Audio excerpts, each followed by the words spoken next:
the vibratory motion of a spring mass system. So going back to the pendulum and the tuning fork, what we've already discussed about movement. A is a spring in equilibrium, B is a spring compressed, and C is a spring stretched out. What do we know about a spring? Springs are highly elastic. They can be displaced from equilibrium by moving the mass to the left and compressing the spring, or by moving the mass to the right and extending the spring.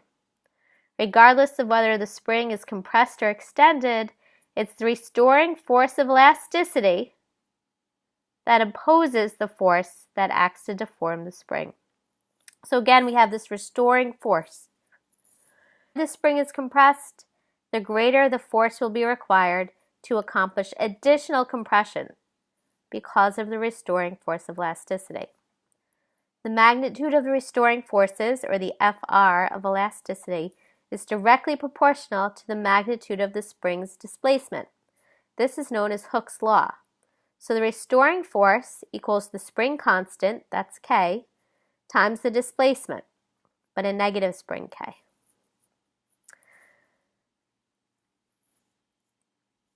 All springs are elastic. Some springs require greater force than others to be compressed or to be extended, and that's related to the spring's stiffness or the spring's constant, K. The stiffer the spring, the greater the value of its K. The greater the force that is required to compress or stretch the stiff spring. Compliance is the opposite of stiffness. It's inversely related to stiffness. So, a spring with relatively little stiffness has a large degree of compliance. A compliance means you're like easily moved. So it's the opposite of stiffness. As compliance increases, the force required to compress or stretch a spring decreases. So here we go again with the restoring force of elasticity overcoming the battle with inertia.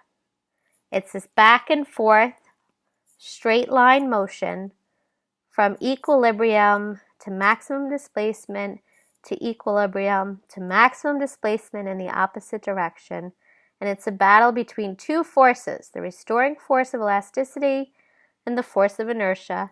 And we know that the restoring force of elasticity wins, and the spring eventually heads back to its equilibrium. And this is also called simple harmonic or sinusoidal motion.